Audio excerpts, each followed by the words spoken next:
Christmas season with the concept of your plan of the ages. Lord, I have spent so many years fighting you.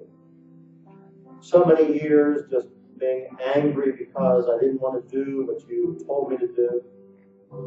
So many times fighting you because this isn't what I wanted. And Father, I just want to say thank you so much for your plan of the ages.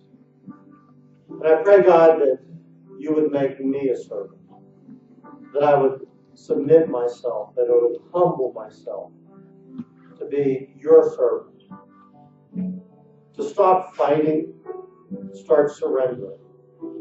And Father, maybe today there's somebody in our church family that's like me. They fight, they struggle. They want something different.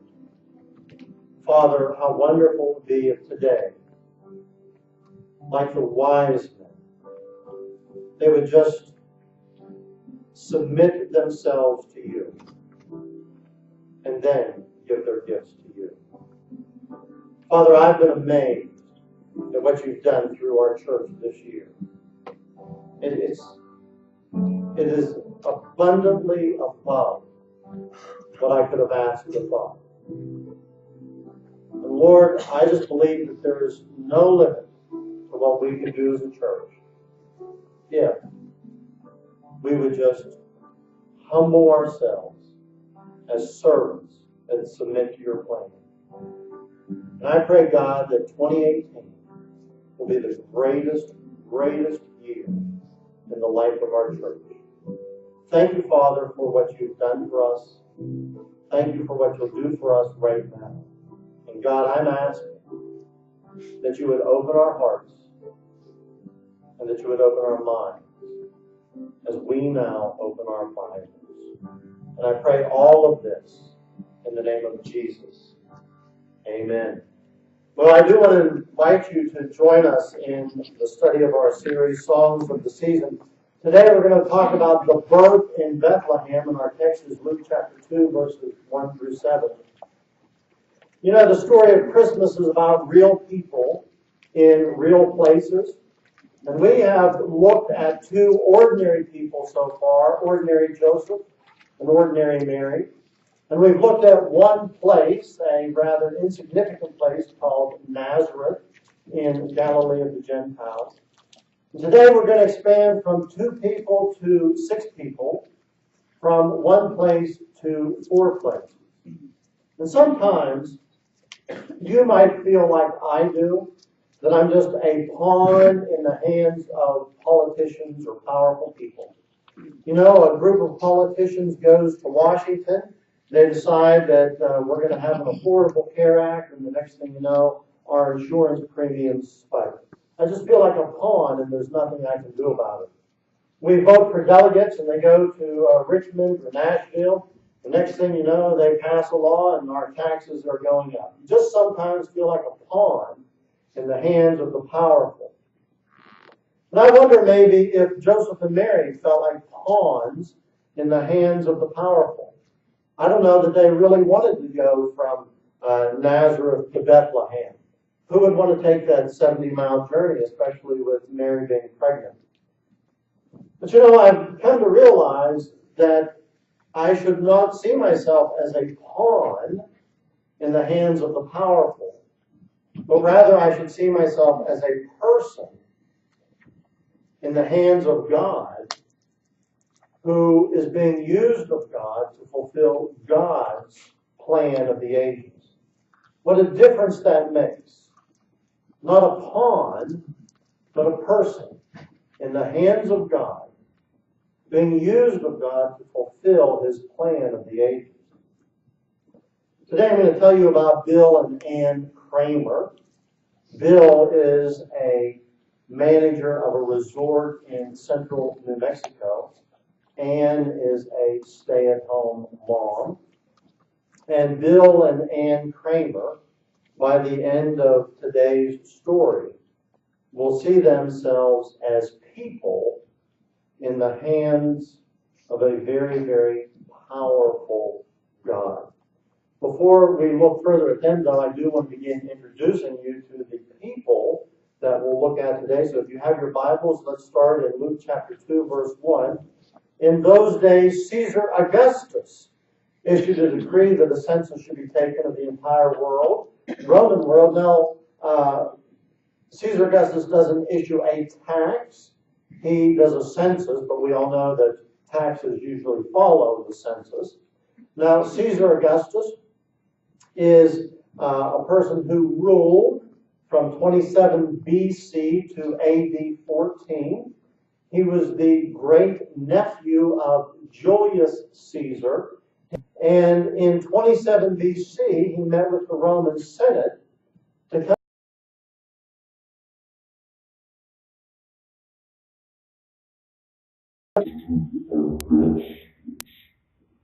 Augustus comes from Latin ago, and an ago is somebody who is a soothsayer, a fortune teller. They can see into the future. And so he said, I would like to be an Augustus. Now, what Augustus implies is divinity. Now, think about this. This is one of the things you want to take away today. In 27 BC, Caesar Augustus is given the title Augustus, implying deity. Fast forward 110 years, the Emperor Domitian in Rome will demand that Christians say Caesar is Lord, demand that he be given status as God. If the Christians said no, then they were thrown to the lions. So never, ever, ever think that a law passed is insignificant, because it has ramifications down the road to the children and to the grandchildren. So, we've met Caesar Augustus, verse 2. This was the first census that was taken, while Quirinius, or Cyrenius, if you have the King James Version of the Bible, was governor of Syria. Cyrenius was a Roman senator, a very famous general, who was placed in Syria to make sure that what Caesar Augustus passed as a law was fulfilled. So Joseph also went up from the town of Nazareth in Galilee to Judea. Joseph, we know from Matthew 13:55, was the village carpenter of Nazareth. The Bible says, coming to his hometown, that is Nazareth, Jesus began teaching the people in their synagogue, and they were amazed. Where did this man get this wisdom and these miraculous powers, they asked? Isn't this the carpenter's son? So now Joseph is the village carpenter, and he is a poor carpenter, we know from Leviticus chapter 12, verse 8. So Joseph also went up from the town of Nazareth in Galilee to Judea, to Bethlehem, the town of David, because he belonged to the house and to the line of David. We know that David is from Bethlehem, and we know that from 1 Samuel chapter 17, verse 12. Now David was the son of an Ephrathi. You might want to write down Ephrathi, or remember 1 Samuel 17, 12. Well, that'll be important in about 15 minutes. Now David was the son of an Ephrathi named Jesse, who was from Bethlehem in Judah. So remember Ephrathi, Bethlehem, in Judah. So Joseph also went up from the town of Nazareth in Galilee to Judea, to Bethlehem, the town of David, because he belonged to the house and the line of David. He went there to register with Mary, who was pledged to be married to him and was expecting a child. So now we have Mary, and we've learned that Mary is a virgin. In the 6th month, God sent the angel Gabriel to Nazareth, a town in Galilee, to a virgin pledged to be married to a man named Joseph, a descendant of David. The virgin's name was Mary. So Mary is a virgin who is pledged to be married to Joseph. And we also know from Matthew 1:24. When Joseph woke up, he did what the angel of the Lord had commanded him, and he took Mary home as his wife, but he had no union with her until she gave birth to a son. The man, Joseph, went to the bride's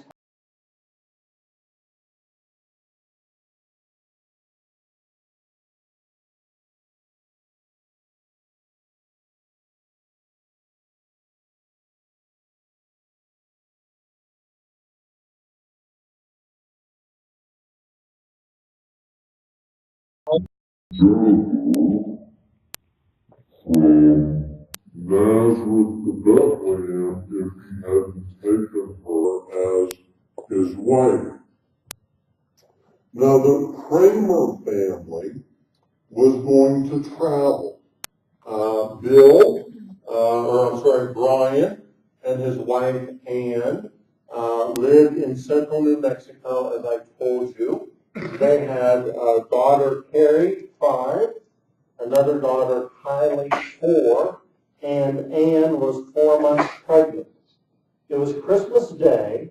They lived in central northern New Mexico, 25 miles north of Santa Fe, and they would spend the remaining Christmas holidays there.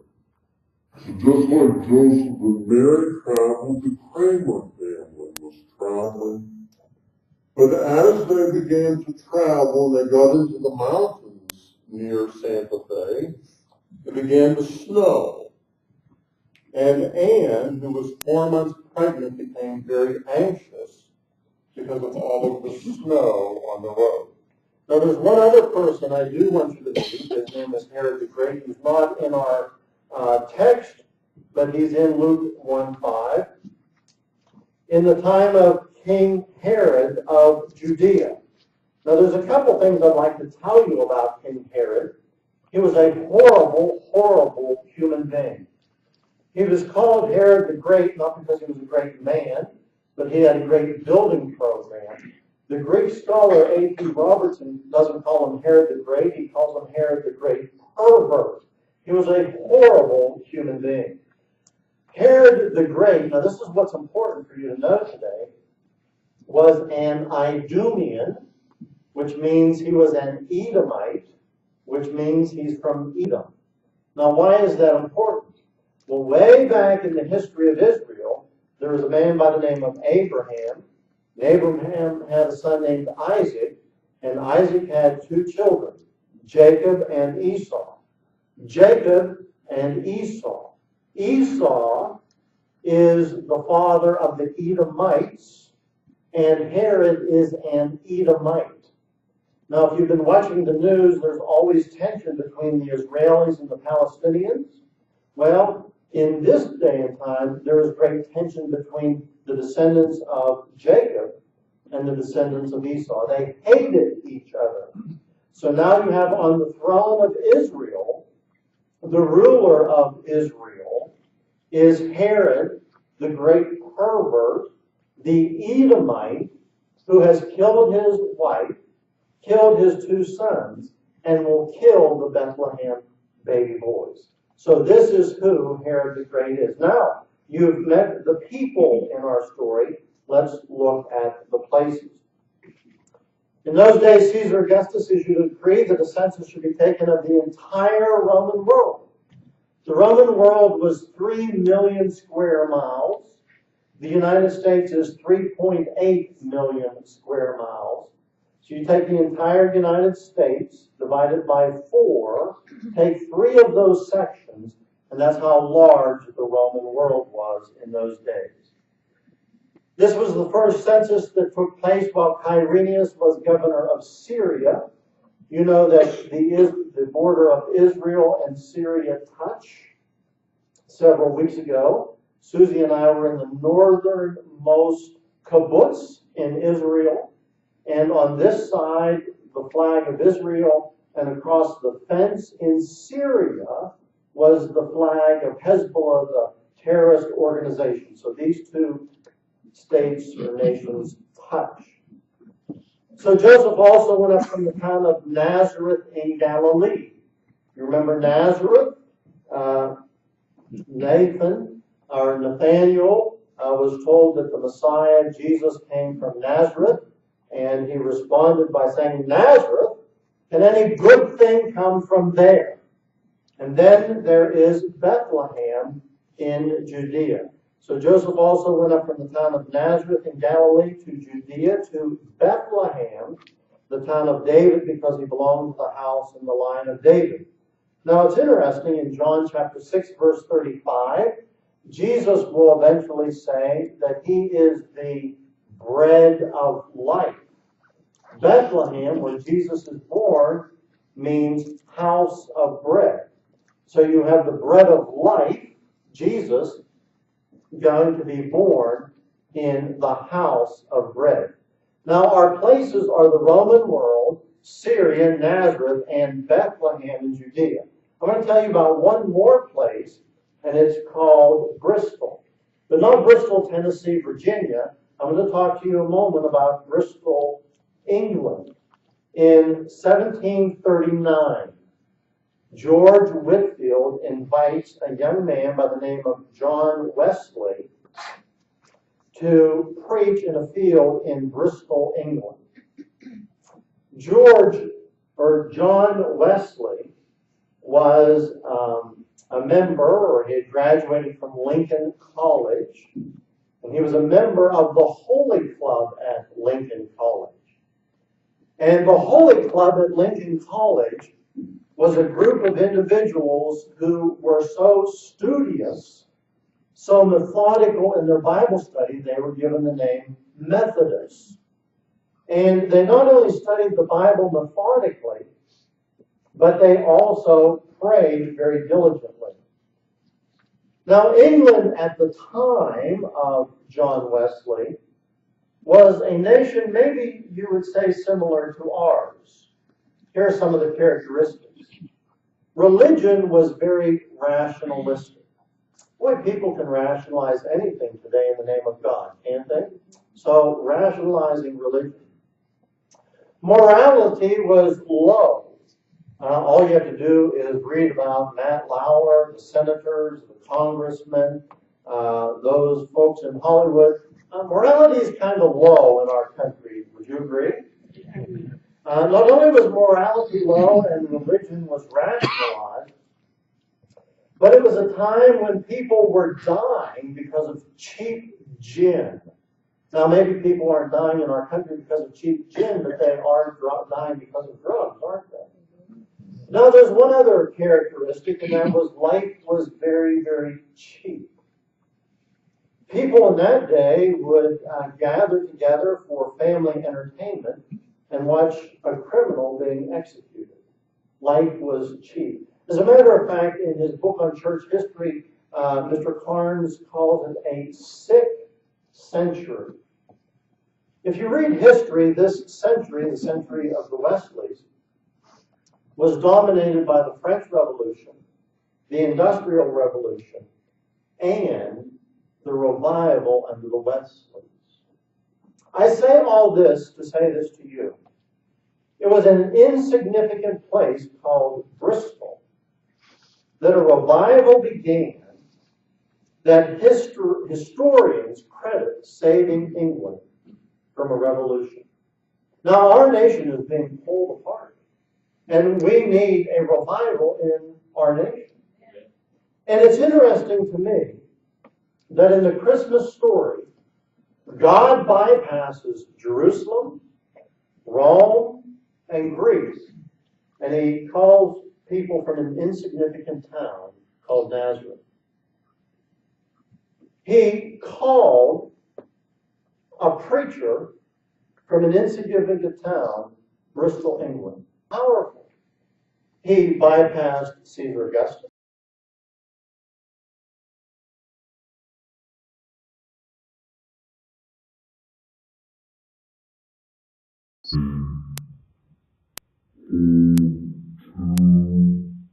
Ordinary people, Mary and Joseph. He bypassed the King and Queen of England. He bypassed the Archbishop of Canterbury, a small, unknown preacher in a field in Bristol, England. To be the man who would bring about that would save England from a revolution that was happening in France. Now, as we get ready to bring this message to a conclusion, I want to talk to you about God's sovereign plan. And I want you to glory with me in this sovereign plan. While they were there, the time came for the baby to be born. And she gave birth to her firstborn, a son. She wrapped him in cloths and placed him in a manger because there was no room for them in the inn. 734 years before Jesus was born, God revealed that his plan of the ages would be that a virgin would give birth. Isaiah 7:14. Therefore the Lord himself will give you a sign. The virgin will be with child and give birth to a son, and you will call him Emmanuel. Our text said, and she gave birth to her firstborn, a son. 1,025 years before Jesus was born, God's plan of the ages revealed that the Savior would be a descendant of David. 2 Samuel 7:16. Your house and your kingdom will endure forever before me. Your throne will be established forever. Why were Mary and Joseph going from Nazareth to Bethlehem? So Joseph also went up from Nazareth in Galilee to Judea, to Bethlehem, the town of David, because he belonged to the line of David. And 4000 BC, when God spoke to Satan, or 1450 BC, when God spoke it to Moses and Moses recorded it, God said, and I will put enmity between you and the woman. There will be a supernatural conflict. And between your seed and her seed, a supernatural conception, a virgin birth. He will crush your head, and you will strike his heel. There's going to be a supernatural conflict, but while Satan will harm the Savior will crush the enemy. God's plan of the ages being fully fulfilled. And now, he's going to add something else. Not just a virgin, not just a son, not just a descendant of David, not just a Savior, but a place. Micah chapter 5, verse 2. But you, Bethlehem, Ephrathah. Now, do you remember when we read about David? He was the son of Jesse and Ephrathah.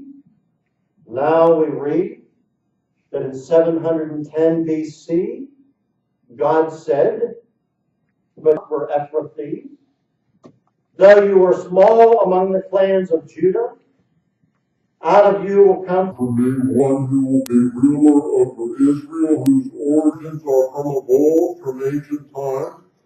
Why does God go to the extraordinary step in 2 Samuel 7:16 of saying that, or 1 Samuel 7:12, that Jesse is an Ephrathah? Why does he go to the extraordinary extreme of saying that Bethlehem in Ephrathah, part of Judah? Why does God do that? Because there are two Bethlehems in Israel. There is one Bethlehem 7 miles northwest of Nazareth. One Bethlehem 7 miles northwest of Nazareth. There's another Bethlehem 70 miles south of Nazareth. And God wants everybody to know that his son, the Savior, is to be born not in the Nazareth or Bethlehem 7 miles north, but in the Bethlehem 70 miles south. Joseph could have analyzed and said, you know, Bethlehem is Bethlehem. Maybe I'll just go 7 miles instead of 70. Could you see him rationalizing that? I'm a great rationalizer. Sarah has said that I can rationalize anything. She said, Dad, if I killed somebody, you would find a verse in the Bible that said it's okay for me to do that. We are great rationalizers, aren't we? And Joseph could have rationalized. Joseph could have said, hey, Mary's pregnant. 7 miles is better than 70 miles. He could have done that. Because after all, it's rather inconvenient to go 70 miles. Why not just go 7 miles? And isn't it true that we are very good at rationalizing?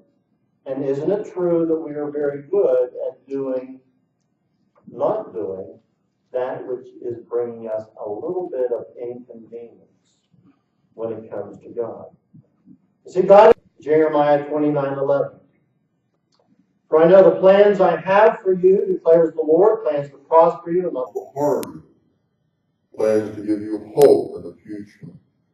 God's plan called for Mary, a virgin, to conceive, and she believed God for the impossible.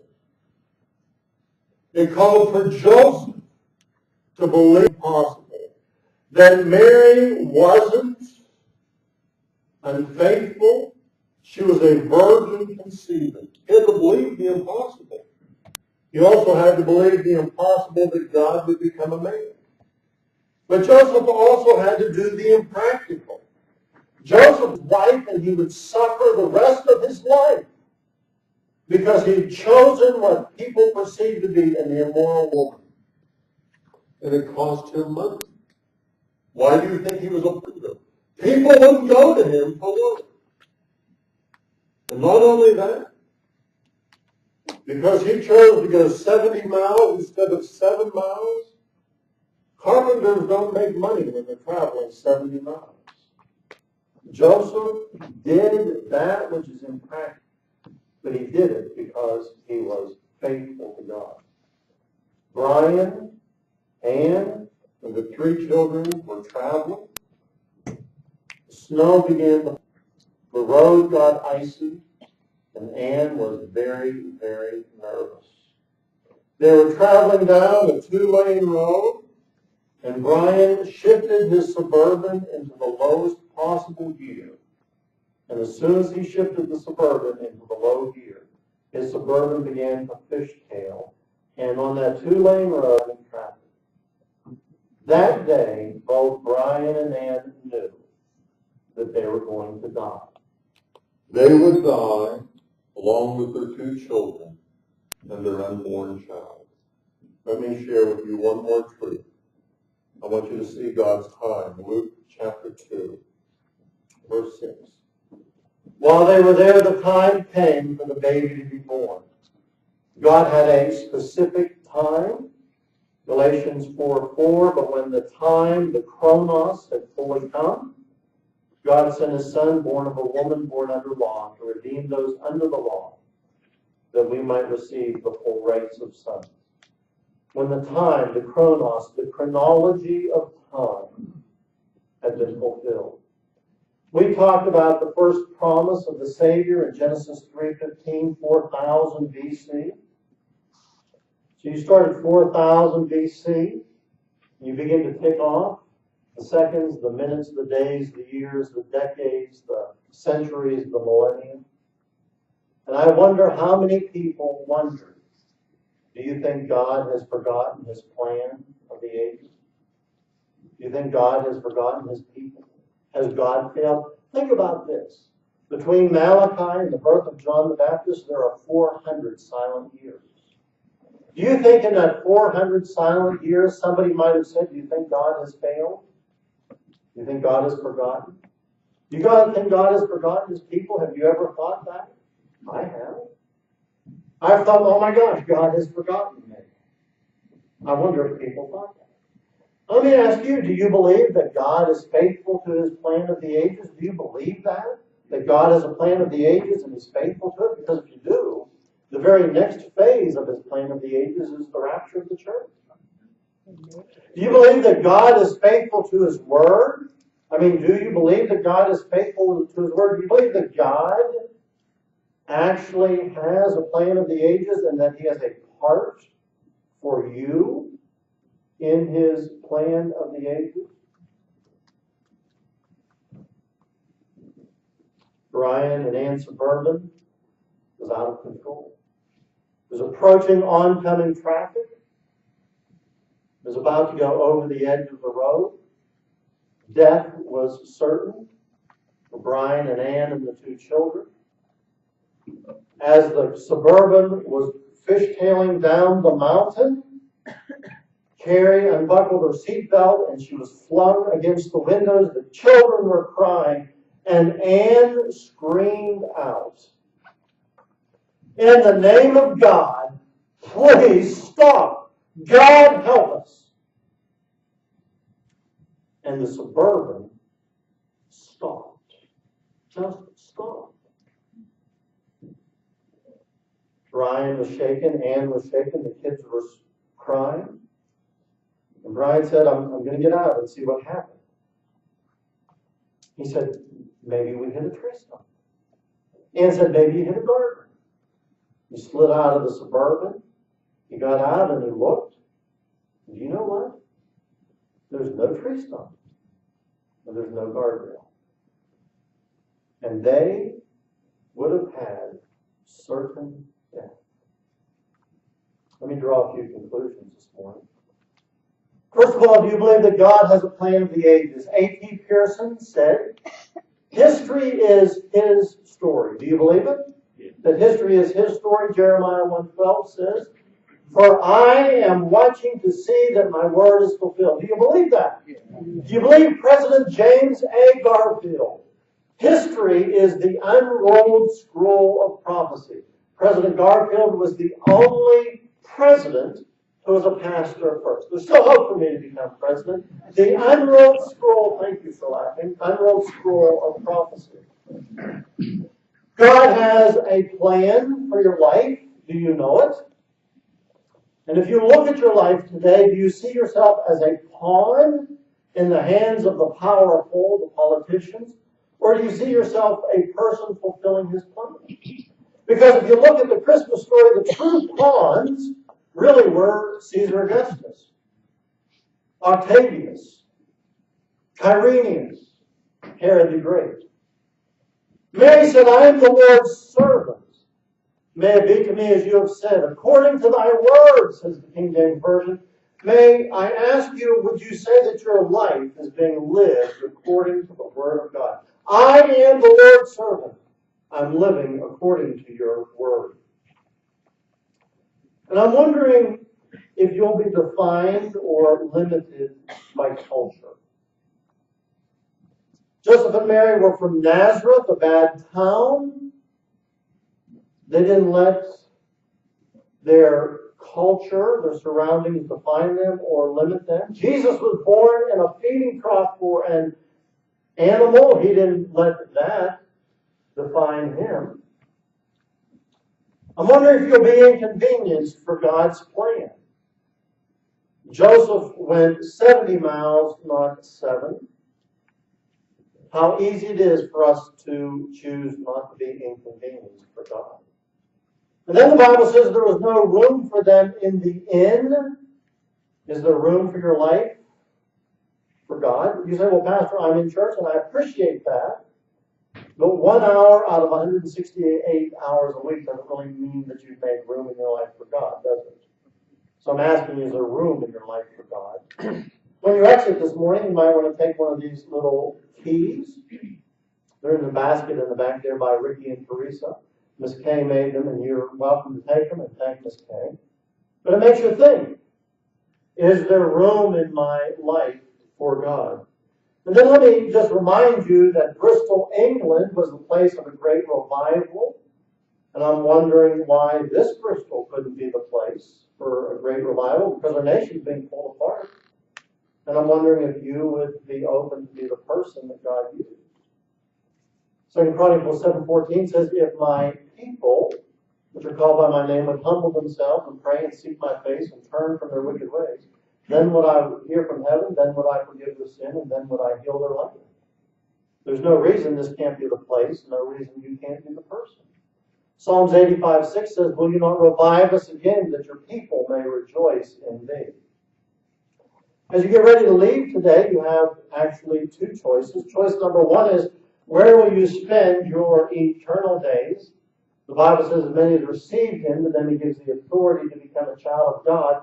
In the little song, A Little Town of Bethlehem, it says, but in this world of sin, where meek souls will receive him still, the dear Christ enters in. He's ready to enter into our life. And then how would you choose to live the rest of your earthly days? Mary said, I'm the Lord's servant. Joseph obeyed God. He took Mary as his wife, even though it would cost him the rest of his life financially. Do you see yourself today as a pawn or a person fulfilling God's plan of the ages? There are 7 empty rooms in our church. We need 7 Sunday school teachers. If God has given you the gift of teaching, I hope that you would pray and ask God if he would have you be a teacher. Would it be awful to think that I didn't want to teach because it was inconvenient? I don't want to rationalize away God's call in my life. Brian looked at the Suburban about to go over the cliff. He looked at his pregnant wife and his 2 daughters, and here's what he said, quote, and it's like the hand of God just reached down and stopped us from going over the mountainside. No stump, no guardrail. The hand of God reached down. Anne remembered her cry for help, and here's what she said, quote, with all my heart, I believe you're right. We were stopped by the hand of God. It must have been a miracle, a Christmas miracle. I wonder if you need a miracle. Our church is filled with people who have experienced miracles. What a great time to ask God for another Christmas miracle. Fill out your little form, put it in the offering plate, and say, Pastor, I need a miracle. And then commit to start joining us at our 2:01 prayer service when we have it. Let's pray together. Heavenly Father, I want to thank you for the day that you've given us. And in just a moment, Lord, when we stand and we sing about surrendering to you, I would ask God that you would help us just pause for a moment and to think. Joseph, an ordinary man, surrendered to you. Mary, an ordinary woman, surrendered to you. They surrendered to be part of your plan of the ages. And Father, I don't know what all you're calling us to do as a church or as individuals, but here's what I do know. I know, God, that I have fought you and fought you and fought you for years. Fought you over this issue or that issue or whatever it is. And it brought me nothing but anxiety in my life. Father, how wonderful today we would simply surrender ourselves as your servants, ordinary people, willing to be a person fulfilling your plan of the ages. So, Father, I would pray that right here, right now, you would help us to make some decisions. And Father, it might be that somebody right now, as we stand and sing our hymn of invitation, will come and receive Christ as their Savior. Maybe somebody will be called to write music like Philip's Brook. Maybe somebody needs a Christmas miracle like Brian and Ann. God, maybe somebody just right now needs to surrender and say, yes, God, I'm going to stop fighting you. I'm going to start doing that which is inconvenient. I'm going to stop rationalizing, God, I'm here to be your servant. You draw us to yourself, now I pray. In Jesus' name, amen. Let's stand and sing. All to Jesus I surrender.